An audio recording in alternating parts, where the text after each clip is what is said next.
नमस्कार, आप देख रहे हैं भारत एक्सप्रेस टाइम में रितेश दुबे। मैं आपको बता दूं कि इस समय मैं मौजूद हूं जनपद गोरखपुर के नगर पंचायत पिपराइच के चैदवापुर में, और मेरे साथ जुड़ चुके हैं समाज सेवी रामकिशन जी।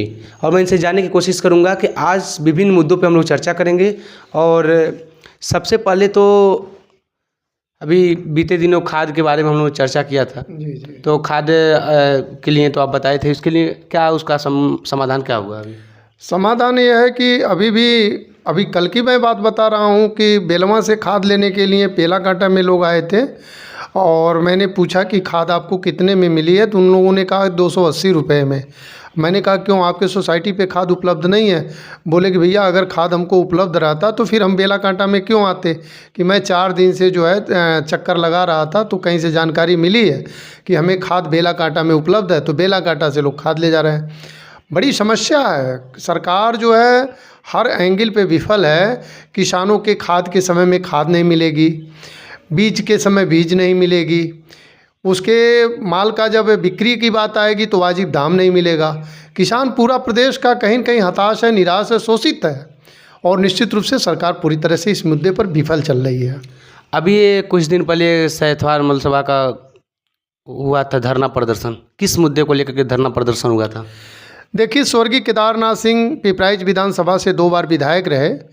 उन्होंने एक बार कांग्रेस जे से रहा, फिर जनता दल से रहा, और भिन्न भिन्न राजनीतिक दलों में रहते हुए भी वह एक ऐसे व्यक्ति थे कि जिनको हम दलों में नहीं बांध सकते थे। उनका एक बहुत बड़ा व्यापक विचार था। जिस प्रकार से मैं समझता हूं कि बलिया में चंद्रशेखर जी जो है 56 सीट लेकर के कभी देश के प्रधानमंत्री बन गए थे, उस विचारधारा के पोषक थे स्वर्गीय केदारनाथ सिंह। और घाघरा नदी से नेपाल की तलहटी तक हमारे समाज का उससे बेहतर कोई नेता नहीं था। और उन्होंने कभी दल में बंद करके राजनीति नहीं किया, जाति में बंद करके राजनीति नहीं किया। उनके वहाँ मैंने देखा सभी दल के नेता आते थे, सभी जाति के लोग सहयोग के लिए आते थे, और उनके पास जितनी कलम में ताकत होती थी वो उनका मदद करते थे। वहाँ वो एक किराए के मकान में रहते थे। जब उत्तर प्रदेश के मुख्यमंत्री स्वर्गीय वीर बहादुर सिंह जी हुआ करते थे, तो उन्होंने एक 99 साल के लिए पट्टे पर एक आवास अलॉट कर दिया था, जिसका नाम था बंगला नंबर 4। उस बंगला नंबर 4 में स्वर्गीय केदारनाथ सिंह का परिवार रहता था। कुछ यहाँ पे जालान परिवार है, जिसमें तनुज जालान उनके लड़के हैं। उन्होंने ना जाने कैसे उन्होंने जो है उस ज़मीन को फ्री होल्ड करा लिया है, और उस फ्री होल्ड के ग्राउंड पे वो मुकदमा जो है, उनके बच्चे जो है कमाने खाने की स्थिति में नहीं थे। उन्होंने अपने लिए कुछ नहीं किया, जो कुछ भी किया समाज के लिए किया। यही कारण है कि उनके लिए आज समाज जो है, सभी जाति धर्म के लोग उनके लिए लड़ाई लड़ रहे हैं।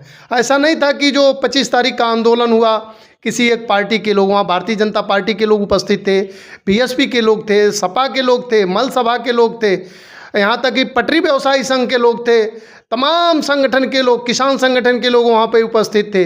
सब लोग जानते थे कि केदार सिंह को हम दल में नहीं बांध सकते हैं, उनका विचारधारा व्यापक था। इतना ही नहीं, मैं पूर्वी उत्तर प्रदेश का कहूँगा कि जब इतिहास कि कभी ये पूर्वांचल राज्य बनेगा तो उनका एक बहुत बड़ा इतिहास लिखा जाएगा कि वो एक ऐसे विचारक थे, एक ऐसे ईमानदार छवि के व्यक्ति थे। मुझे नहीं लगता है उतनी ईमानदार छवि का कोई नेता इधर पूर्वांचल में दिख रहा है, क्योंकि जितने भी नेता हैं सब लोगों ने अपने बच्चों के लिए संपत्ति और संतति दोनों को बढ़ाने का काम किया। लेकिन स्वर्गीय केदारनाथ सिंह जो है हमेशा समाज की लड़ाई लड़ने का काम किया, कभी संपत्ति और संतति बढ़ाने का काम उन्होंने नहीं किया। ऐसे लिए उनके लिए आज लोग लड़ रहे हैं। मैं ये भी मानता हूँ कि सुप्रीम कोर्ट का वो जजमेंट हो गया। सुप्रीम कोर्ट में जो फैसला होता है साक्ष्यों के आधार पे, क्योंकि वादी प्रतिवादी दोनों जाते हैं, साक्ष्यों के आधार पे मुकदमा लड़ा जाता है। और ऐसे हालात में मैं मानता हूं कि कहीं न कहीं उनके परिवार के लोग पर्याप्त साक्ष्य देने में, या जो अपने वकील की बात है, जो वकीलों की बात है, आज मैं तो सुनता हूं, कभी मैं गया नहीं हूं, कि सुप्रीम कोर्ट में बड़े महंगे महंगे वकील रखे जाते हैं, 20-20 लाख के, 12-12 लाख के। हो सकता है इनका ये वकील ही उस काबिल न रहा हो, जिसके कारण से ये मुकदमा हार गए हैं, जो बड़ा दुखद चीज़ है। क्या रामकिशन सिंह फिर चुनावी मैदान में आएंगे? रामकिशन सिंह एक सामाजिक व्यक्ति हैं, और सामाजिक संगठन का काम करते हैं। समाज जैसा निर्णय लेता है, मैं उसी तरह का कार्य करता हूँ। आगे का क्या उम्मीद है? समाज से, लोगों से आपसे परिचय होगा ही, लोग बताते भी होंगे कि आपका क्या मंशा है, उन लोगों का क्या मंशा है। देखिए, राजनीति व्यक्ति की महत्वाकांक्षा नहीं होनी चाहिए, हमेशा समाज के लिए काम करना चाहिए। जब समाज को लगे कि हमारा नेतृत्व इस व्यक्ति के हाथों में सुरक्षित है, ऐसे स्थिति में समाज की बातों को एकाग्र करते हुए, ग्रह करते हुए उनके लिए सड़क पे आना चाहिए और चुनाव में भी आना चाहिए। सामाजिक गतिविधियों को देखते हुए इसमें अभी हम बता रहे हैं कि नगर पंचायत पिपराइच में एक नाली का निर्माण हो रहा था और निर्माण होकर के उस शटरिंग खुला था तो तुरंत नाली ढह गया। इसके बारे में क्या करना चाहेंगे? किस तरह का विकास इस समय देख रहे हैं आप? देखिए, भारतीय जनता पार्टी की विकास केवल माइकों और मंचों पर है।